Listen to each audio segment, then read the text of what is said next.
राधे राधे दोस्तों। आप सभी को संकट चतुर्थी की हार्दिक शुभकामनाएं। इस दिन भगवान गणेश की पूजा की जाती है और उनको याद किया जाता है। मैं आपके लिए एक कथा लेकर आई हूँ। आप इस कथा को पूरे ध्यान से सुनेंगे और पूरे मन से सुनेंगे।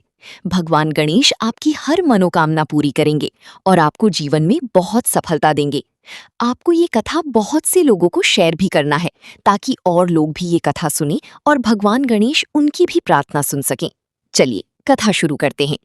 ये कथा विद्यानगर के रहने वाले एक अत्यंत धनी और धर्मपरायण सेठ धर्मपाल और उनके परिवार के संघर्ष, क्षमा और भगवान गणेश की असीम कृपा की है। प्राचीन काल में विद्यानगर नाम का एक बहुत सुंदर और समृद्ध गांव था। इस गांव में धर्मपाल नाम के एक प्रतिष्ठित सेठ रहते थे। उनका व्यापार 7 समुद्र पार तक फैला हुआ था, लेकिन इतनी अपार संपत्ति होने के बावजूद भी उनके मन में जरा सा भी अहंकार नहीं था। वे भगवान गणेश के अनन्य भक्त थे। उनका हर दिन ओम गंग गणपतये नमः के जाप से शुरू होता था। उनकी पत्नी रागिनी साक्षात मां लक्ष्मी का स्वरूप थीं और वे अपने पति के हर कार्य में साथ देती थीं। उनके 2 छोटे बच्चे थे। सेठ जी के यहाँ 6 मुख्य मुनीम काम करते थे, जिन पर वे आंख बंद करके भरोसा करते थे। सेठ धर्मपाल अपना सारा समय भगवान की भक्ति और समाज सेवा में बिताती थी। इसी सरलता और विश्वास का फायदा उठाते हुए उनकी 6 मुनीमों के मन में लालच आ गया। उन्होंने आपस में मिलकर एक गुप्त योजना बनाई। उन्होंने धीरे धीरे व्यापार का लाभ खुद ही रखना शुरू कर दिया और सेठ जी को व्यापार में भारी नुकसान व घाटा दिखाने लगे। सेठ जी ने कभी उन पर शक नहीं किया और कहा कि देने वाली भी मेरी बप्पा हैं और लेने वाली भी वही। परिणाम स्वरूप सेठ धर्मपाल का सारा व्यापार ठप हो गया।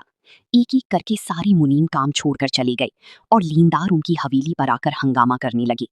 अंत में सेठ जी को अपनी सोने की हवेली भी बेचनी पड़ी और उन्हें अपने परिवार के साथ गांव की बाहर एक टूटी फूटी झोपड़ी में रहना पड़ा। उनके बच्चे अन्न की एक एक दाने के लिए तरसने लगे। झोपड़ी में रहते हुए भी सेठ धर्मपाल ने अपनी भक्ति नहीं छोड़ी। वे हर महीने संकष्टी चतुर्थी का व्रत पूरे नियम से करते थे।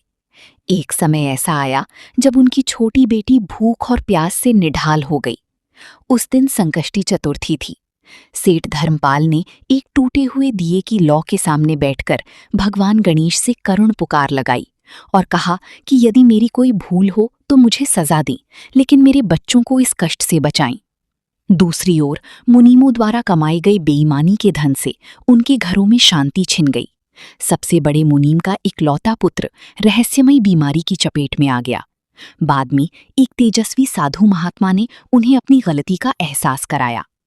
महात्मा ने उन्हें बताया कि उन्होंने विश्वास की हत्या की है और इसका एकमात्र प्रायश्चित ये है कि वे अपनी पत्नियों के साथ 7 वर्षों तक पूरी निष्ठा से संकष्टी चतुर्थी का व्रत रखें और सेठ जी से क्षमा मांगें।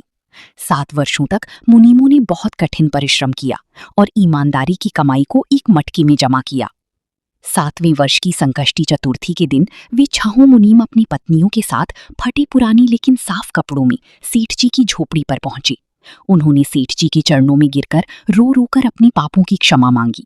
सेठ धर्मपाल के मन में कोई द्वेष नहीं था और उन्होंने उन्हें सहर्ष क्षमा कर दिया।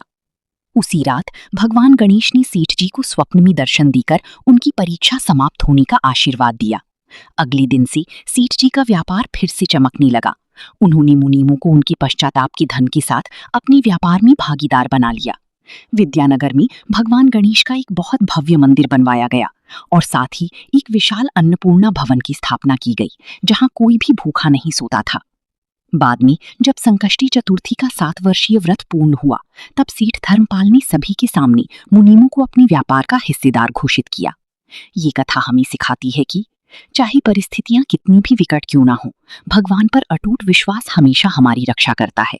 गलतियां इंसान से होती हैं, लेकिन अपनी गलती को स्वीकार करके प्रायश्चित करना ही वास्तविक धर्म है। बेईमानी या पाप का धन कभी भी स्थायी सुख नहीं देता। ईमानदारी और मेहनत ही सबसे बड़ी पूंजी है।